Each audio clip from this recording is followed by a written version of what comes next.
आप देख रहे हैं के न्यूज, खबरों का सारथी। नमस्कार, देश की बात में आप सभी का स्वागत है। मैं हूं आपके साथ यशस्वी शुक्ला। रुक करेंगे खबरों का, लेकिन उससे पहले एक नजर सुर्खियों पर। कल पेश होगा भारत का केंद्रीय बजट। निर्मला सीतारमण 9वीं बार पेश करेंगी बजट। गांव, गरीब, मध्यम वर्ग से लेकर उद्यमियों को बजट का इंतजार। अजीत पवार की पत्नी बनेंगी डिप्टी सीएम। महाराष्ट्र की पहली महिला उप मुख्यमंत्री होंगी। शाम 5 बजे शपथ समारोह। शरद पवार नहीं होंगे शामिल। बंगाल में ममता के बैरकपुर सिलीगुड़ी में अमित शाह की हुंकार। बोले, रावण को भी लगा था उसे कोई हरा नहीं सकता। घुसपैठ कराने वाले टीएमसी का विदाई तय। आगरा में बड़ा सड़क हादसा। तेज रफ्तार डंपर ने ऑटो को टक्कर मारी। हादसे में 5 लोगों की दर्दनाक मौत, एक घायल। सोना चांदी की कीमतों पर भारी गिरावट। चांदी 1,10,000 रुपए, गिरावट के साथ 2,91,000 पार आई। सोना 20,000 रुपए सस्ता, 1,49,000। पहाड़ से मैदान तक शीतलहर, ठंड का कोहराम। उत्तर भारत में उड़ी घने कोहरे की चादर। यूपी में कई जगह गाड़ियां टकराई। आप देख रहे हैं के न्यूज, खबरों का सारथी। मुंबई से खबर आपको बता देते हैं, जहां पर अजीत पवार की पत्नी बनेंगी डिप्टी सीएम। शाम 5 बजे लोक भवन में होगा शपथ समारोह। बता दें कि महाराष्ट्र की पहली महिला उप मुख्यमंत्री होंगी सुनेत्रा। महाराष्ट्र की पहली महिला डिप्टी सीएम होंगी सुनेत्रा पवार। शाम 5 बजे लोक भवन में होगा शपथ ग्रहण समारोह। महाराष्ट्र की पहली महिला उप मुख्यमंत्री होंगी सुनेत्रा पवार।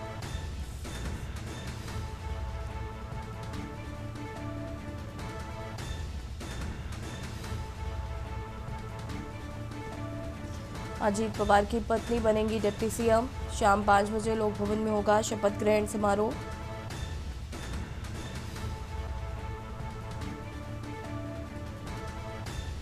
महाराष्ट्र की पहली महिला उप मुख्यमंत्री होंगी सुनेत्रा पवार।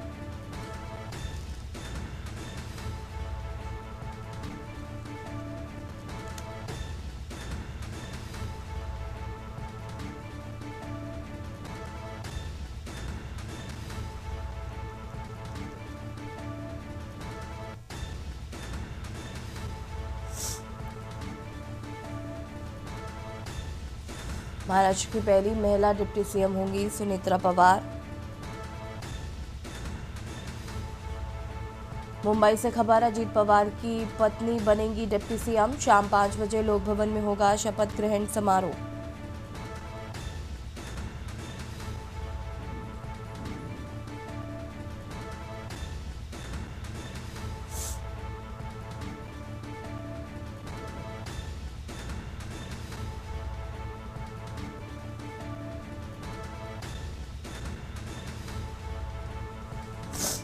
शाम 5 बजे लोक भवन में शपथ ग्रहण समारोह होगा।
शाम 5 बजे लोक भवन में होगा शपथ ग्रहण समारोह। महाराष्ट्र की पहली उप मुख्यमंत्री बनी सुनेत्रा।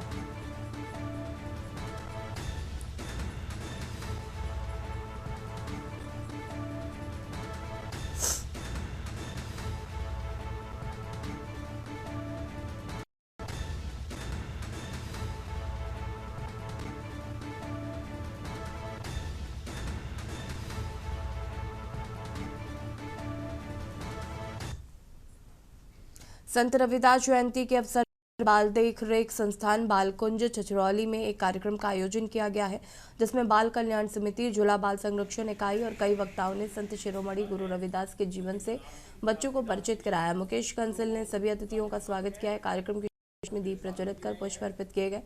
बाल कल्याण समिति अध्यक्ष अशोक कुमार रोहेला ने मुख्य वक्ता बनारसी दास का आभार व्यक्त किया। उन्होंने बताया कि बाल देखरेख संस्थान में बच्चों को सभी संतों महापुरुषों के जीवन और उनकी कथाओं के बारे में बताया गया। संत रविदास जी की वाणी आज भी सभी के लिए स्रोत है।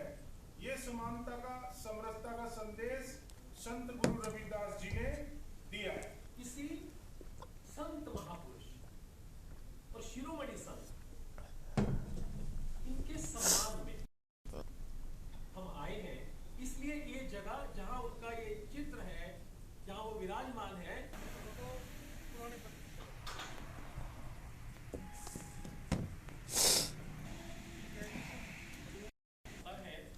श्री बनारसी दास जी जो प्राध्यापक हैं और मेरे साथी भी रहे हैं।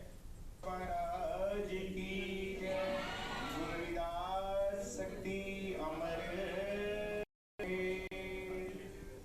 नाम देव की बात है, ऊंच नीच को मिटाने की बात है। ये समानता का, समरसता का संदेश संत गुरु रविदास जी ने दिया है। किसी संत महापुरुष और शिरोमणि संत, इनके सम्मान में हम आए हैं। इसलिए ये जगह जहां उनका ये चित्र है, जहां वो विराजमान है,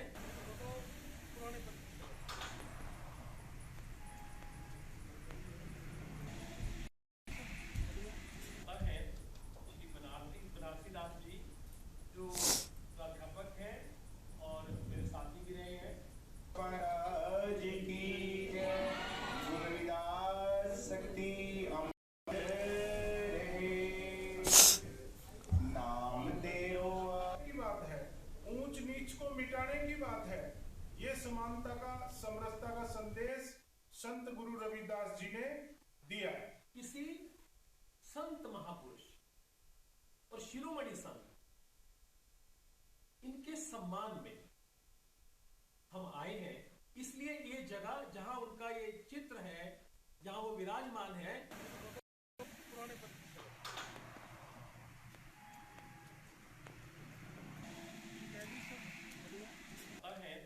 श्री बनारसी दास जी जो प्राध्यापक हैं और मेरे साथी भी रहे हैं। महाराज की जय। गुरु रविदास शक्ति अमर नाम देव की बात है, ऊंच नीच को अंबाला के शहीद मेजर देश गुप्ता को देश के सर्वोच्च सम्मान गैलेंट्री अवार्ड का इंतजार अब भी है। उनकी शहादत को 19 साल बीत चुके हैं, लेकिन परिवार आज तक सम्मान की आस लगाए बैठा है। मेजर गुप्ता के भाई का कहना है कि सेना अधिकारी और प्रधानमंत्री कार्यालय तक कई पत्र भेजे गए, लेकिन अभी ठोस जवाब नहीं मिला है। शहीद के माता पिता की अंतिम इच्छा थी कि उनके बेटे को बहादुरी के लिए गैलेंट्री अवार्ड मिले, लेकिन ये इच्छा अधूरी रह गई। 12 जुलाई 2002 को सेना को सूचना मिली कि आतंकवादी किसी बड़ी वारदात को अंजाम देने की फिराक में है। इसी सूचना के आधार पर ऑपरेशन प्रचंड प्रहार किया गया, जिसमें 9 पैरा स्पेशल फोर्स की एक टुकड़ी का नेतृत्व मेजर योगेश गुप्ता कर रहे थे।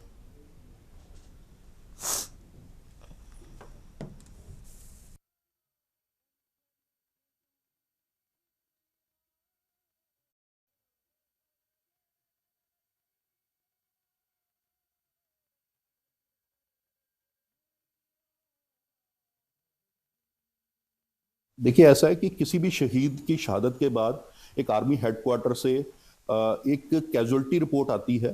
वो हमारे कैजुअल्टी रिपोर्ट आई, जहां पर उस इनकाउंटर की डिटेल्स दी जाती हैं, जिसको कमांडिंग ऑफिसर जो होते हैं वो साइन करते हैं, और 21 जगह जाती है वो कैजुअल्टी रिपोर्ट। उसके अंदर कमांडिंग ऑफिसर साहब ने ये मेंशन किया था कि ब्रदर ने इस तरह बहादुरी से 4 टेररिस्ट को मार गया, गोली लगने की परवाह नहीं की, बट उसके बावजूद भी उनको किसी भी गैलेंट्री अवार्ड से सम्मानित नहीं किया गया। सूरजपुर से खबर, जहां पर मोरबंज पे मिला युवती का शव, गला रेत कर हत्या। कल दोपहर घर से निकली थी युवती। बता दें कि अंबिकापुर निवासी के रूप में हुई है शिनाख्त। मोरबंज पिकनिक स्पॉट का पूरा मामला, जयनगर पुलिस जांच पड़ताल में जुटी।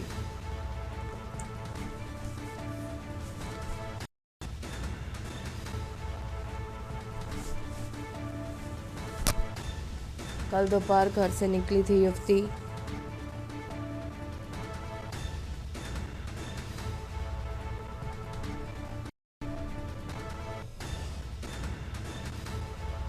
अंबिकापुर निवासी के रूप में हुई है शिनाख्त।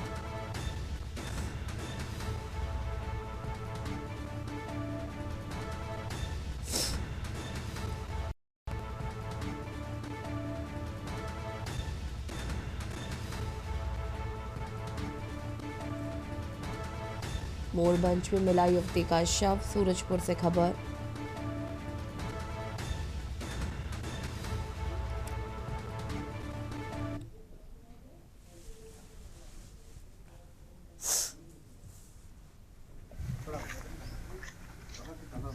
कार्रवाई कर लीजिए, फिर उसका दिखा दीजिएगा। सरगुजा जिले के लखनपुर नगर पंचायत में आज 31 जनवरी को विभिन्न विकास कार्यों का भूमि पूजन किया गया। कार्यक्रम में माननीय पर्यटन एवं संस्कृति मंत्री राजेश अग्रवाल और नगर पंचायत अध्यक्ष श्रीमती सावित्री दिनेश साहू ने संयुक्त से शुभारंभ किया। वार्ड 115 तक कुल 418.66 लाख रुपए की लागत से नाली, सीसी रोड, सामुदायिक भवन, खेल मैदान, पुलिया, स्ट्रीट लाइट और तालाब विकास सहित कई परियोजनाओं का भूमि पूजन किया गया।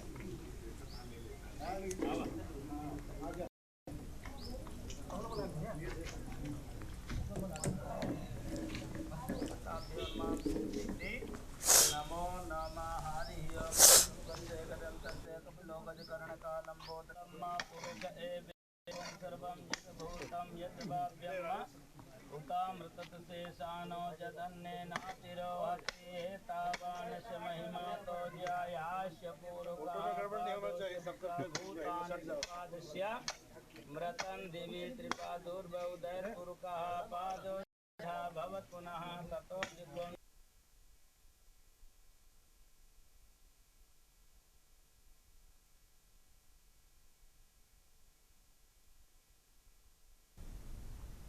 भोपाल पुलिस ने 19 साल के पैडलर अली जाफरी को गिरफ्तार किया है, जो कि भोपाल के साथ साथ इंदौर और मुंबई में भी ड्रग नेटवर्क चला रहा था। आरोपी मुंबई के प्राइवेट संस्थान से साइबर क्राइम का कोर्स कर रहा था और लोकल तस्करों के साथ मिलकर एमडी ड्रग्स की सप्लाई करता था। पुलिस सूत्रों के अनुसार आरोपी अपने पिता से पार्टी के जरिए युवाओं को नशे में फंसाता था।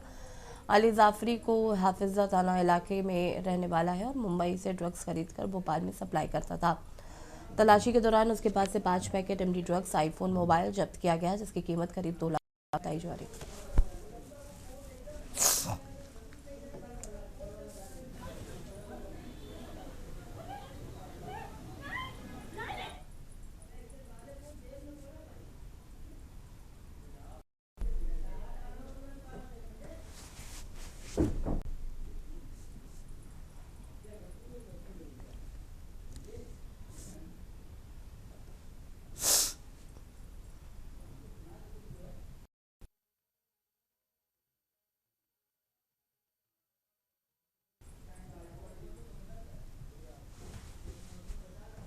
खबर भोपाल से, जहां पर ड्रग पैडलर अली जाफरी मामला सियासी रंग लेने लगा है। प्रदेश सरकार के मंत्री सारंग ने सख्त कार्रवाई का बयान जारी किया। उन्होंने कहा कि मुख्यमंत्री डॉक्टर मोहन यादव के निर्देशों के तहत दंडात्मक कार्रवाई की जाएगी।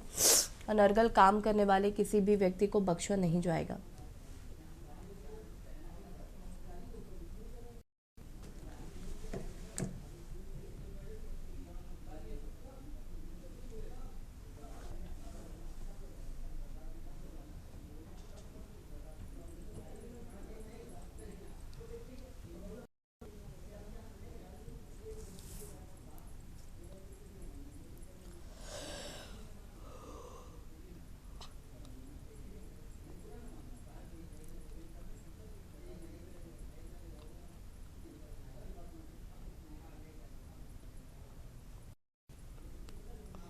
तरह के किसी भी अनर्गल कार्य को कहीं भी किसी भी स्तर पर संरक्षण नहीं दिया जाएगा।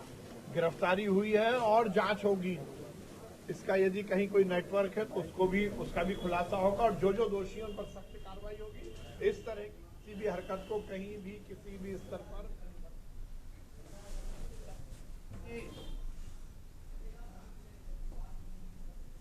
अनर्गल कार्य को कहीं भी। खबर धनबाद से है, जहां पर धनबाद के सदर अस्पताल परिसर में डॉक्टर, नर्सों और अन्य स्वास्थ्य कर्मियों को शनिवार को मौन धरना देकर विरोध प्रदर्शन जताया। स्वास्थ्य कर्मियों ने काली पट्टी बांधकर अधिवक्ताओं के लिए सदर अस्पताल परिसर के उपयोग पर पाबंदी लगाने की मांग की है।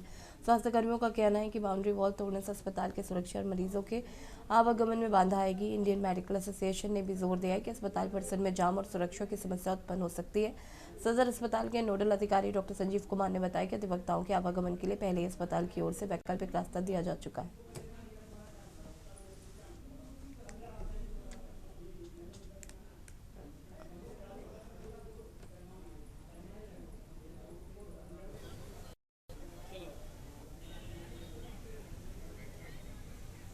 पर सारे स्वास्थ्य कर्मी और चिकित्सकगण इसलिए उपस्थित है क्योंकि कल प्रशासन द्वारा ये निर्णय लिया गया कि अधिवक्तागण जो यहाँ पर विरोध प्रदर्शन कर रहे थे उनकी मांग थी कि ये बाउंड्री वॉल जो दी गई है इसको तोड़ा जाए, और प्रशासन ने अपनी सहमति जताई थी कि भाई इसको हम एक गेट बनाते हैं। इसी के विरोध में हम यहाँ पर आज सभी एकत्रित हुए हैं। सकते हैं हम आंदोलन का, हम लोग आंदोलन नहीं बल्कि हम लोग प्रोटेस्ट कर रहे हैं। हम लोग प्रोटेस्ट कर रहे हैं, इसलिए प्रोटेस्ट कर रहे हैं कि एक सुरक्षा चाहिए। हर कोई अपने घर की सुरक्षा चाहता है और हम तो यहाँ समाज की सुरक्षा की बात कर रहे हैं। चिकित्सकों की सुरक्षा है, मरीजों की सुरक्षा है, मरीज के परिजनों की सुरक्षा के लिए एक आम रास्ता बन जाने में और एक सुरक्षित जगह में बहुत अंतर होता है। ठीक है ना। इस अस्पताल में क्या है कि अब धीरे धीरे करके पहले मेडिकल कॉलेज चल चुका है, पहले मेडिकल कॉलेज डॉक्टर्स की अभी भी बहुत कमी है, और अभी सिर्फ यहाँ पर मेडिसिन, गायनी, ऑर्थोपेडिक्स और 4 या 5 विभाग यहाँ चल रहे हैं। इसकी एक्सटेंशन की बात भी चल रही है कि बहुत सारे डिपार्टमेंट्स खुलेंगे, तो जमीन जो चाहिए। और आप एक बात जान लीजिए, इमरजेंसी के टाइम में एग्जिट सबसे जरूरी होता है। मरीज को आना और मरीज को वापस कहीं और रेफर करना, तो उसको ले जाना। लखनऊ से खबर, मुख्यमंत्री ने लिया आगरा हादसे का संज्ञान। मृतकों ने के शोक संतप्त परिजनों के प्रति संवेदना जताई है। अधिकारियों को तत्काल मौके पर जाने के लिए निर्देशित किया गया है। राहत कार्य में और तेजी लाने के लिए आदेश जारी किए गए हैं।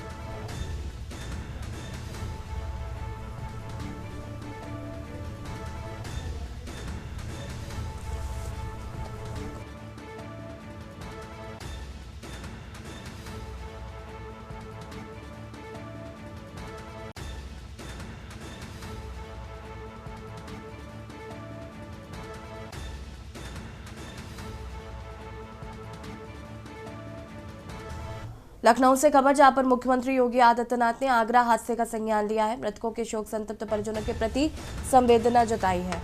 अधिकारियों को तत्काल मौके पर जाने के लिए निर्देशित किया। राहत कार्य और तेजी लाने के निर्देश जारी किए हैं। अधिकारियों को तत्काल मौके पर जाने के लिए निर्देशित किया है।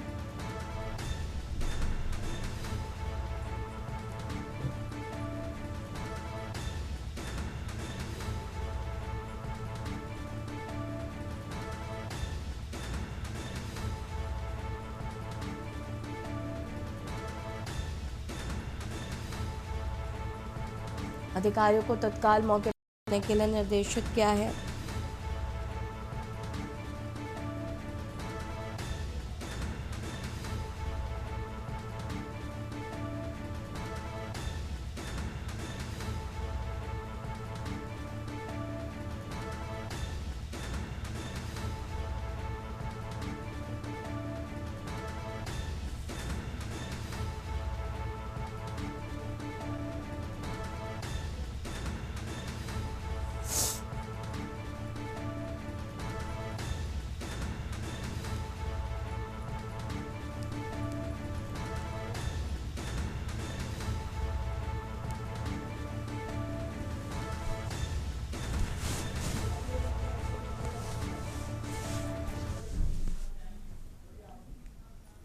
लखनऊ से खबर, जहां पर केजीएमयू में दिल फेफड़ा प्रत्यारोपण की सुविधा जल्दी उपलब्ध होगी। तैयारियां पूरी कर ली गई हैं। ब्रेन डेड व्यक्तियों के अंगदान पर होगी शुरुआत।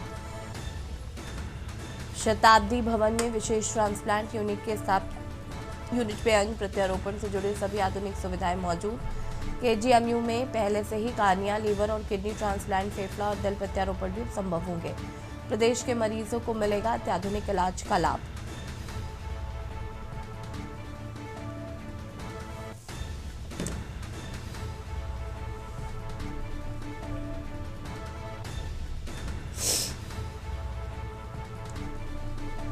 फेफड़ा और दिल प्रत्यारोपण भी होंगे संभव। प्रदेश के मरीजों को मिलेगा अत्याधुनिक इलाज का लाभ।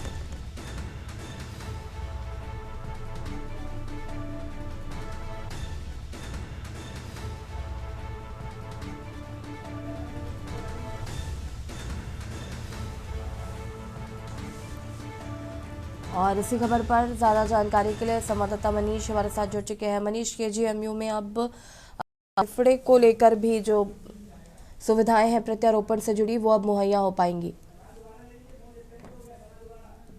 और मोबाइल चला रहा है।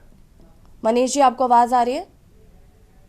जी बिल्कुल। पहले केजीएमयू में कार्निया और किडनी ट्रांसप्लांट होता था और अब फेफड़ा और दिल प्रत्यारोपण भी संभव हो पाएंगे। जी बिल्कुल, जिस प्रकार से अगर देखा जाए केजीएमयू में दिल और फेफड़े के प्रत्यारोपण की सुविधा की शुरुआत कर दी गई। जिस प्रकार से तैयारियां पूरी कर ली गई हैं और जिसमें ब्रेन डेड और व्यक्तियों के जो अंगदान पर इसकी शुरुआत की गई है। जिस प्रकार से देखा जा सकता है कि शताब्दी भवन के विशेष ट्रांसप्लांट यूनिट में इसकी स्थापना की गई है। यूनिट में अंग प्रत्यारोपण से जुड़ी सभी आधुनिक सुविधाएं जो है मौजूद रहेंगी। जिस प्रकार से केजीएमयू में पहले से कार्निया और लीवर और किडनी के ट्रांसप्लांट होते रहे हैं, फेफड़ों और दिल प्रत्यारोपण भी अब यहाँ पर जो है इसमें भी जो है संभावना है और संभव है कि इसमें भी जो है ट्रांसप्लांट किया जा सकेगा। तो प्रदेश के मरीजों के लिए अत्याधुनिक इलाज की जो है सुविधा की गई है। जिस प्रकार से देखा जा सकता है कि इस तैयारी से जो है अब दिल और फेफड़े का जो ट्रांसप्लांट की जो प्रक्रिया है, यहाँ पर आप जो लोग भी अपने अंगदान करेंगे उस अंगदान के बिहाफ पर जो है इसकी शुरुआत की गई है। तो अब उत्तर प्रदेश के मरीजों के लिए ये एक और सुविधा जो है केजीएमयू में होने से लोगों को बहुत ही फायदा होगा। और जिस प्रकार से अब जो भी व्यक्ति होगा जो अपने अंग का दान करेगा, वो कहीं ना कहीं उन मरीजों के लिए फायदा होगा जिनका जो है दिल या फेफड़े से का ट्रांसप्लांट है। उनके लिए जो है ये सुविधा काफी सुविधाजनक हो चुकी है और केजीएमयू में इसकी शुरुआत जो है की जा चुकी है। जी शुक्रिया आपका मनीष, तमाम जानकारी साझा करने के लिए। प्रदेश के मरीजों को मिलेगा अत्याधुनिक इलाज का लाभ।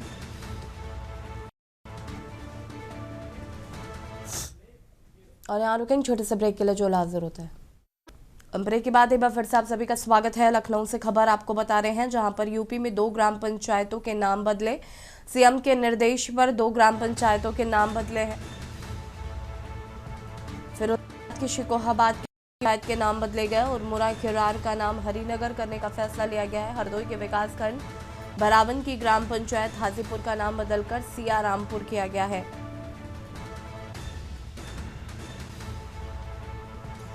फिरोजाबाद के शिकोहाबाद की पंचायत के नाम बदले गए हैं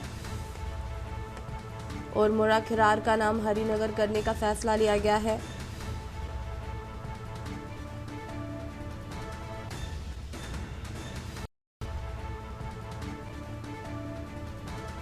हाजीपुर का नाम बदलकर सियारामपुर किया गया है। यूपी में 2 ग्राम पंचायतों के नाम बदले।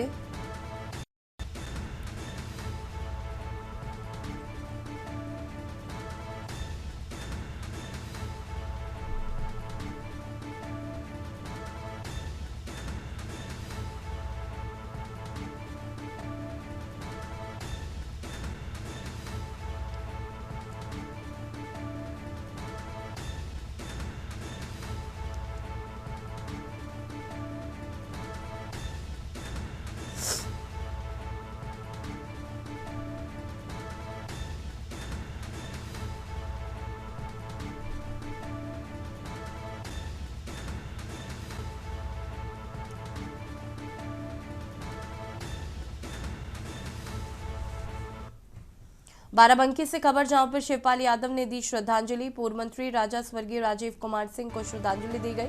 दिवंगत पूर्व मंत्री की मनाई जा रही है चौथी पुण्यतिथि। पुण्यतिथि में शामिल हुए सपा का राष्ट्रीय महासचिव राजा रतीश कुमार सिंह ने शिवपाल का किया स्वागत। बड़ी संख्या में मौजूद रहे सपा कार्यकर्ता व समर्थक। दरियाबाद में आयोजित हुआ श्रद्धांजलि समारोह।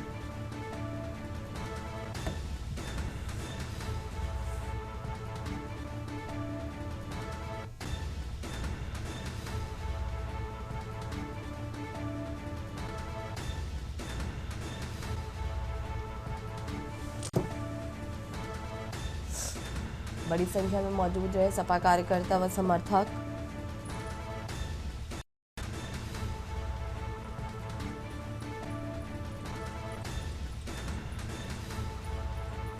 बाराबंकी से खबर शिवपाल यादव ने दी श्रद्धांजलि।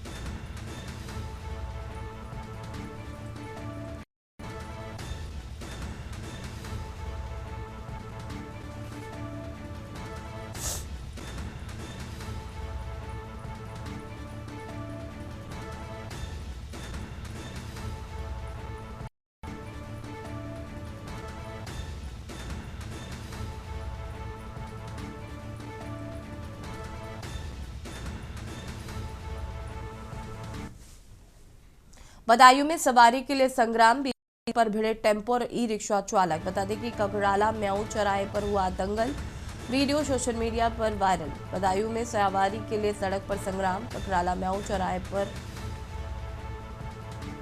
का ये पूरा मामला बताया।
वीडियो सोशल मीडिया पर वायरल हो रहा है। बदायूं सवारी के लिए सड़क पर संग्राम।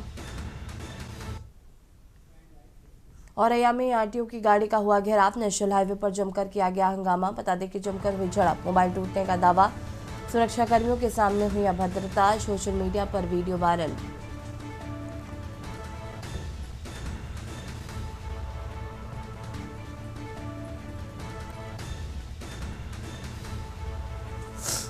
सुरक्षा कर्मियों के सामने हुई अभद्रता।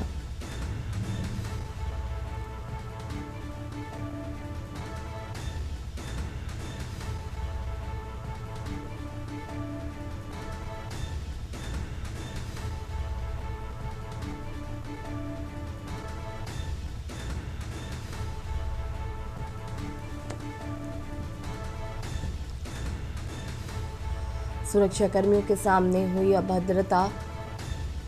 औरैया में आरटीओ की गाड़ी का किया गया घेराव।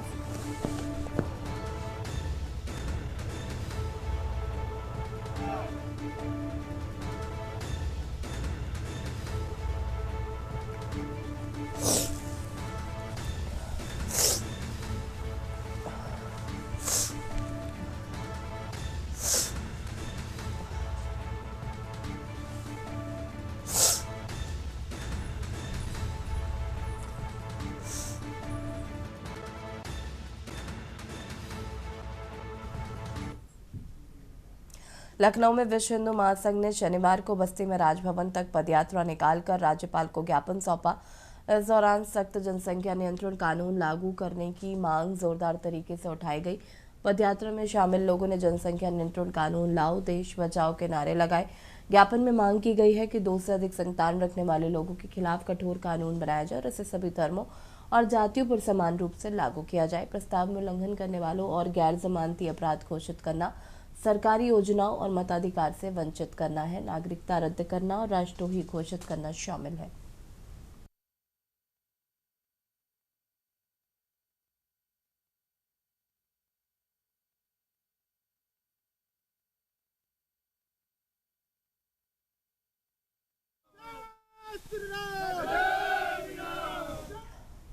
खबर बिजनौर से है, जहां पर बिजनौर के हरदौर थाना क्षेत्र के गोलबाग के पास एक अज्ञात वाहन ने बाइक को जोरदार टक्कर मार दी। हादसे में बाइक सवार 2 युवकों की मौके पर ही मौत हो गई है, जबकि एक दोस्त गंभीर रूप से घायल है। मौके पर पहुंची पुलिस ने शवों को पोस्टमार्टम के लिए भेजकर कानूनी कार्रवाई शुरू कर दी है। हादसे की खबर से मृतक युवकों के परिवार में कोहराम मच गया है।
गौतम बुद्ध नगर की मुख्य न्यायिक मजिस्ट्रेट अदालत ने रविंद्र सिंह नागर उर्फ रवि काना की अनधिकृत रिहाई को लेकर बांदा जिला कारागार के जेल अधीक्षक से स्पष्टीकरण मांगा है। अदालत ने इसे गंभीर प्रशासनिक लापरवाही बताया और 6 फरवरी 2026 तक लिखित जवाब देने के आदेश दिए। नोएडा के थाना सेक्टर 63 में 14 जनवरी 2026 को दर्ज गंभीर मुकदमे से जुड़ा हुआ है।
लगातार भैया 10 मिनट के अंदर चढ़ के पूरी तो दौड़।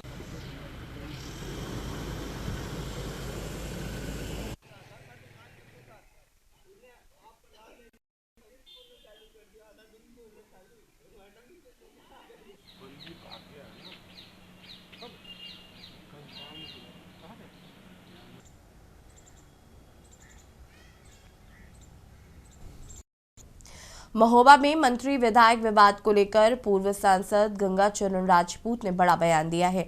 उन्होंने कहा कि बीजेपी में कोई झगड़ा या विवाद नहीं है। उनके अनुसार अधिकारी जो जानकारी दे रहे हैं वो भ्रमित करने वाली है, जबकि वास्तविकता पूरी तरीके है। पूर्व सांसद ने कहा कि विधायक स्वतंत्र देव ब्रजभूषण राजपूत, जो कि उनके बड़े भाई हैं, केवल जनता की आवाज को सरकार तक पहुंचाने का काम कर रहे हैं। गंगाचरण राजपूत ने दावा किया है कि स्थलीय हकीकत और कागजों में दर्ज जानकारी में बड़ा अंतर है। पूर्व सांसद गंगाचरण राजपूत विधायक ब्रजभूषण राजपूत के पिता हैं।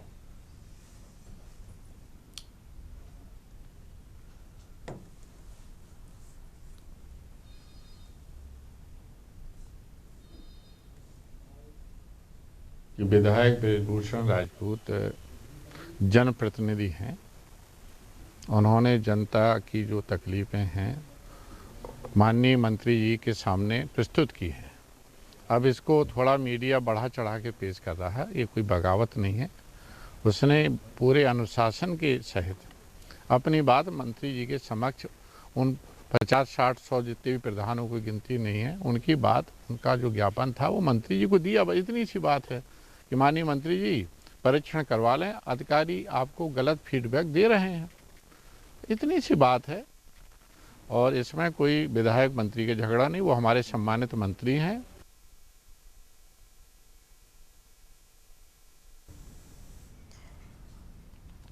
फर्रुखाबाद में माघ पूर्णिमा के अवसर पर पुलिस प्रशासन ने श्रद्धालुओं की सुरक्षा और यातायात सुगमता सुनिश्चित करने के लिए रूट डाइवर्ट का इंतजाम किया है और ये व्यवस्था श्री राम नगरिया मेला और फतेहगढ़ के गंगा घाटों, पंचौल घाट, बरगदिया घाट, श्रृंगारी रामपुर घाट, ढाई घाट में भारी भीड़ को देखते हुए किया गया है।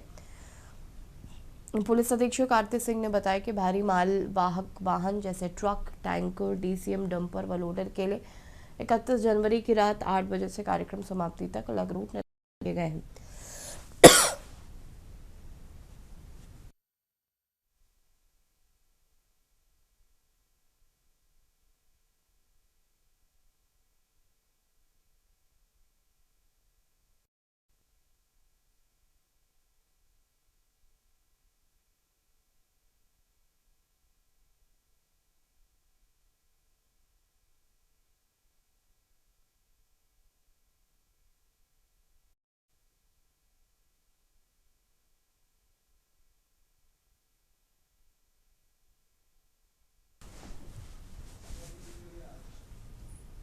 औरैया में भक्ति और अटूट विश्वास की एक ऐसी मिसाल सामने आई है, जो एक भक्त हाथों में निशान थामे सैकड़ों किलोमीटर की पदयात्रा पर निकल पड़ा है। कानपुर के रहने वाले सौरभ मिश्रा इन दिनों बाबा खाटू श्याम की पैदल यात्रा पर है और आज अपनी यात्रा के चौथे दिन जनपद औरैया पहुंचे। सौरभ मिश्रा ने बताया कि उनकी निष्ठा आज की नहीं, पहली बार जो साल 2007 में खाटू श्याम गए थे, जिसके बाद बाबा के प्रति उनका प्रेम गहराता चला गया। उनकी दूसरी पदयात्रा, उन्होंने संकल्प लिया है कि वो कानपुर से सीकर राजस्थान तक इस कठिन दूरी को करीब 1 महीने में पूरा करेंगे। हम कानपुर के बर्राम रहते हैं, नाम सौरभ मिश्रा है और श्याम का सेवक हूँ। और 2007 में जो पहली बार बाबा से मुलाकात हमारी हुई, आंख में आगे लड़ी, उस दिन से दृढ़ संकल्पित है। ये दूसरी यात्रा है मेरी पैदल, जो करीब 750 किलोमीटर की यात्रा है, जिसको हम 1 माह में पूरा करेंगे। और यात्रा का जो हमने नाम दिया है पवित्र निशान श्याम यात्रा, क्योंकि निशान जो मैं लिए हुए हूँ, बता दें आपको, ये रेडीमेड निशान नहीं, ये निशान बनवाया गया है। जो हम वस्त्र पहनते नहीं तो वो बाबा को कहाँ अर्पित कर दें। और आज हम औरैया में हैं।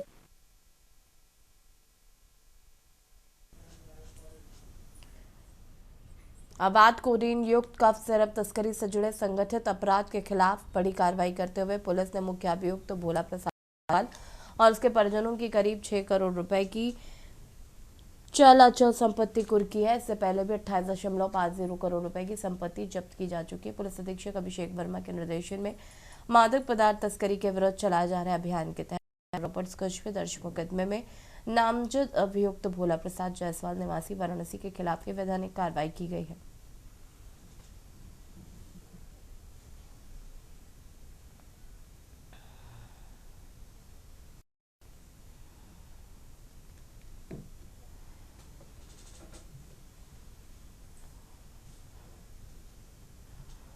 जनपद सोनभद्र पुलिस द्वारा अवैध कफ सिरप सिंडिकेट के ऊपर लगातार कार्रवाई की जा रही है। इसी के क्रम में आज जनपद सोनभद्र पुलिस द्वारा बनारस जनपद में स्थित 7 चल अचल संपत्तियों को ऊपर कार्रवाई की जा रही है। इसमें तहसील सदर एवं तहसील पिंडरा जनपद बनारस में स्थित अभियुक्त भोला प्रसाद एवं उनके सहयोगियों की कुल 7 संपत्तियां, जिनकी कीमत 4 करोड़ 55 लाख रुपए के आसपास है, एवं 4 वाहन जिनकी कीमत 51,16,000 रुपए के आसपास है, एवं बैंक बैलेंस जिनकी टोटल 69 लाख रुपए के आसपास है। खबर कानपुर से। इस्तीफा देने के बाद अलंकार अग्निहोत्री कानपुर अपने घर पहुंचे। घर के बाहर उनके समर्थकों का तांता लगा रहा। फूलों का गुलदस्ता भेंट कर उनका स्वागत किया गया। बता अलंकार अग्निहोत्री ने यूजीसी के विरोध में बरेली सिटी मजिस्ट्रेट के पद से इस्तीफा दिया था। वहीं मीडिया से बात करते हुए उन्होंने कहा कि यूजीसी ओबीसी को जनरल से लड़ाने की साजिश है और 2027 के चुनाव को प्रभावित करने का षड्यंत्र। उन्होंने कहा कि कुछ बाहरी लोग उत्तर प्रदेश में तबाही फैलाना चाहते हैं। उन्होंने आरोप लगाते हुए कहा कि पीएम मोदी और गृहमंत्री हमेशा विघटनकारी मानसिकता के साथ काम कर रहे हैं। यूजीसी का जो रेगुलेशन है वो रोल बैक हो चुका है, नोटिस जारी की गई है। अब ये किसी भी रूप में नहीं, जो सुप्रीम कोर्ट को समझ में आ गया है, कभी भी ये किसी भी रूप में लागू नहीं हो सकता। सर, जिस तरीके से आपने इस्तीफा दिया था, तो आपको किस तरीके से प्रदेश के जो ब्राह्मण संगठन से जुड़े लोग हैं या जगन्नाथ कटर्जी के लोग हैं, वो किस तरीके से नहीं, इसमें प्रदेश के ब्राह्मण संगठन, सवर्ण संगठन और बाद में जब ओबीसी जो समाज को समझ में आया कि ये विघटनकारी है, ये ओबीसी को जनरल से लड़ाने की साजिश है, ये 2027 में चुनाव को प्रभावित करने की साजिश है।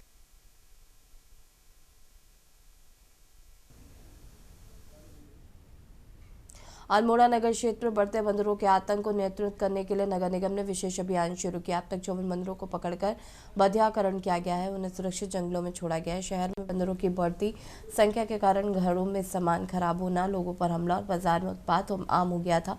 इसे देखते हुए नगर निगम ने चरणबद्ध अभियान चलाया। पकड़े गए बंदरों की चिकित्सीय जाँच के बाद ही बंध्याकरण किया जाता है।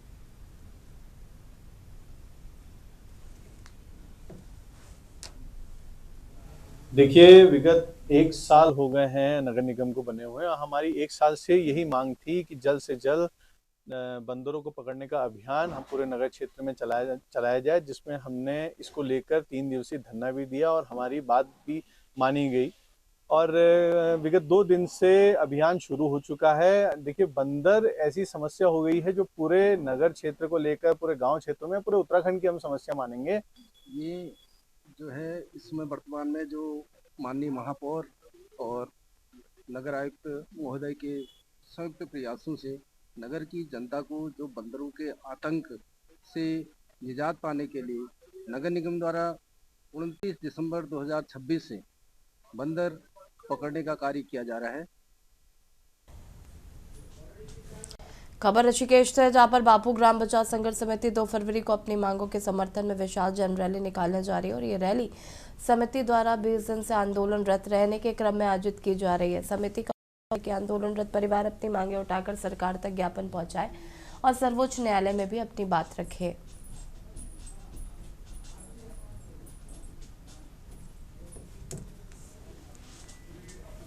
तो यहाँ पर वर्तमान में मेरे ख्याल से 14 से 15 हजार परिवार निवासरत है और जिनकी कुल जनसंख्या 60 से 70 हजार का आंकलन है।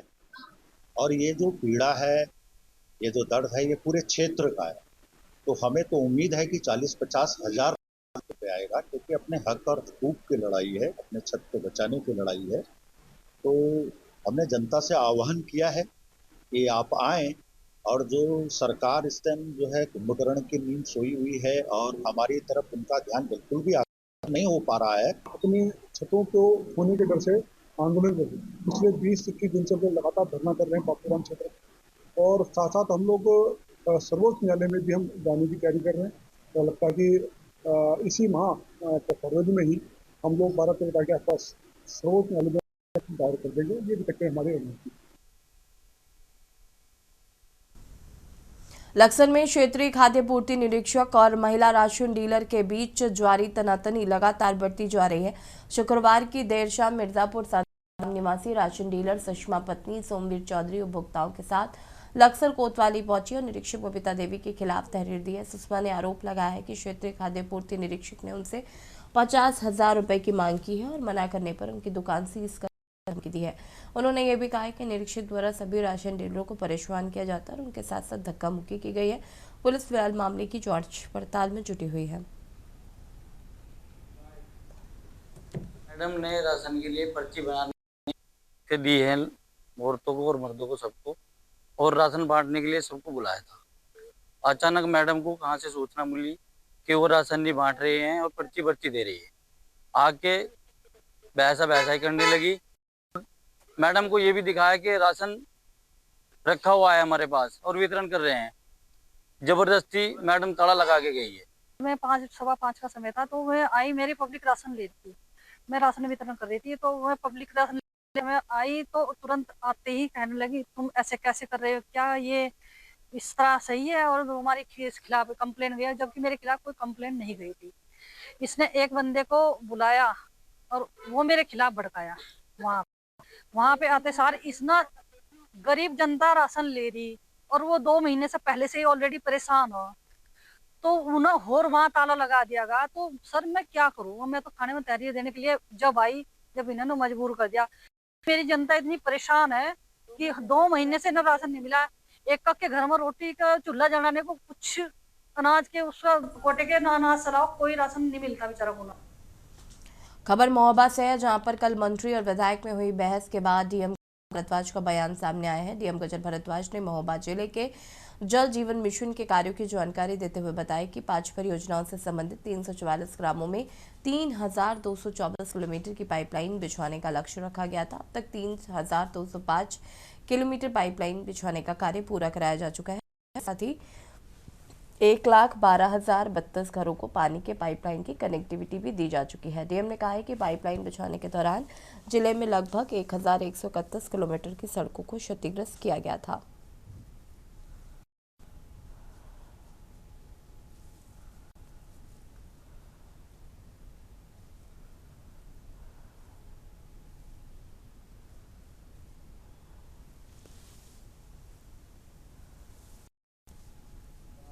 मैं अवगत कराना चाहूँगी कि जनपद महोबा में जल जीवन मिशन के अंतर्गत सम्मिलित 5 परियोजनाओं से संबंधित 344 ग्रामों में 3224 किलोमीटर की पाइपलाइन लक्ष्य के सापेक्ष अद्यतन 3205 किलोमीटर पाइपलाइन लेन का कार्य पूर्ण कराया जा चुका है तथा 1,12,032 गृह संयोजन भी पूर्ण कराए जा चुके हैं।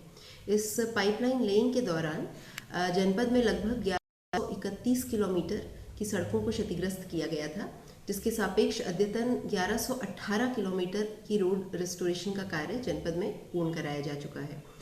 पिछले माहों में इस संबंध में शिकायतें प्राप्त होने पर ग्राम प्रधानों के द्वारा एक फील्ड वेरिफिकेशन भी कराया गया था और जनपदीय अधिकारियों के द्वारा भी इस वेरिफिकेशन को चेक किया गया था। जो लिस्ट निकली थी उसको कार्यदायी संस्थाओं को दिया गया था रोड रेस्टोरेशन के लिए। विधानसभा क्षेत्र चरखारी में लगभग 717 किलोमीटर सीसी रोड क्षतिग्रस्त हुए थे पाइपलाइन लेन के दौरान, जिसके सापेक्ष आज तक अद्यतन 706 किलोमीटर का सीसी निर्माण पूर्ण हो चुका है और इसका वेरिफिकेशन थर्ड एजेंसी सेंसस द्वारा भी कराया जा चुका है। शेष 12 किलोमीटर की जो सड़कों का पुनर्निर्माण है उसके लिए कार्यदायी संस्था को निर्देशित किया जा चुका है और तत्परता से उसका समाधान कराया जा रहा है। आज कलेक्ट्रेट सभागार विभिन्न ग्राम प्रधानों के साथ जब बैठक की गई और इस चीज़ की समीक्षा की गई तो ये पाया गया कि उनके ग्राम की सड़क का काफ़ी सारे गांवों में पुनर्निर्माण कराया गया है, किंतु अभी भी कुछ जगह पुनर्निर्माण हेतु कुछ पैचेस अवशेष हैं जिस पर शीघ्रता से कार्य करने के लिए कार्यदायी संस्था को निर्देशित किया जा चुका है। लखनऊ से खबर, जहां पर पीएम सूर्य घर योजना में यूपी की बड़ी भागीदारी। बता दें कि 10,94,000 से अधिक आवेदन, 3,57,000 रूफटॉप सीएम योगी के नेतृत्व में स्थापित हो रहे। सोलर सिस्टम लगातार तेजी से बढ़ रहा है। आत्मनिर्भरता की ओर प्रदेश की 1,227 मेगावाट से अधिक हुई सौर क्षमता। प्रतिदिन 50 लाख यूनिट ग्रीन बिजली का उत्पादन हो रहा है। बिजली बिल में 60 से 90% तक आई है कमी। 3,000 रुपये प्रति हो रही है औसत बचत।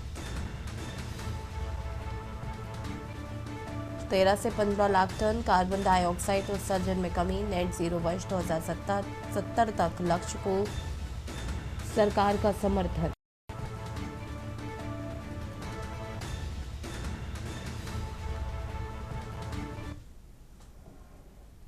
कानपुर से खबर, जहां पर जूडियो मॉल के स्टाफ के साथ हुई मारपीट।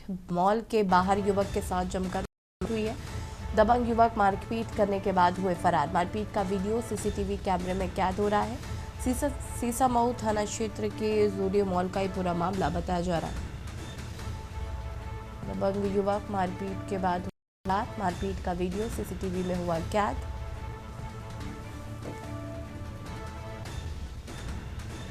मॉल के बाहर युवक के साथ जमकर की गई मारपीट।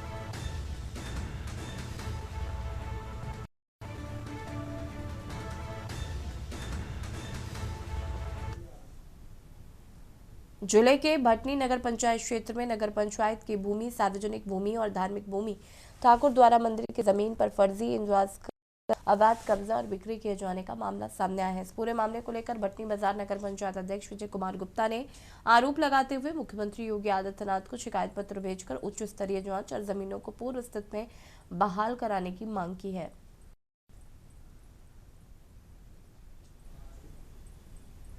1905-1906 में हमारे यहाँ के जमींदार उसमें लड़ाई हुआ करते थे, जिनको आज श्रीवास्तव कहा जाता है। उन लोगों ने 1 एकड़ से ऊपर जमीन ठाकुर द्वारा को दान में दिया था। उस समय के महंत राम सेवक दास थे, बट उसके बाद महंत बदलता गया। वर्तमान समय में राधेश्याम जी महंत हैं और श्री राधेश्याम जी पॉपा 11 के तहत फर्जीवाड़ा करके उस पूरी जमीन को अपने नाम से खतौनी में चढ़वा लिया, जिसमें से 2 बीघा जमीन जो चांद पार में थी उसको उन्होंने बेच के पैसा खा गए। उसके बाद यहाँ जो ठाकुर द्वारा के सामने जो जमीन है उसको उन्होंने बेच दिया। खबर रतलाम से है, जहां पर जिले में प्रशासन गांव की ओर अभियान के तहत कलेक्टर मिश्रा सिंह ने सख्त कार्रवाई कर प्रशासनिक महकमे में हलचल मचा दी है। अभियान के अंतर्गत ग्राम बड़ाइला माताजी में आयोजित शिविर में कलेक्टर ने सभी विभागों के अधिकारियों की मौजूदगी में ग्रामीणों को समस्याएं सुनी और मौके पर ही शिकायतों का निस्तारण कराया है।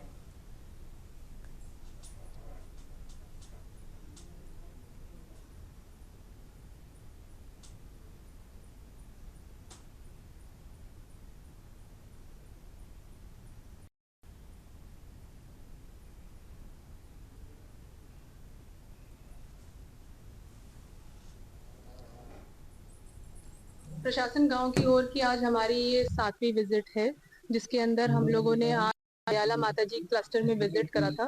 क्लस्टर की विजिट में मूलतः पहले हम लोगों ने यहाँ पे जो निर्माणाधीन इम्पोर्टेंट काम है इस क्लस्टर में, जैसे कि हमारा CM राइस का स्कूल है, ITI की नवीन बिल्डिंग परिसर बन रहा है और यहाँ पे जो अन्य निर्माण कार्य हैं वो देखे गए थे।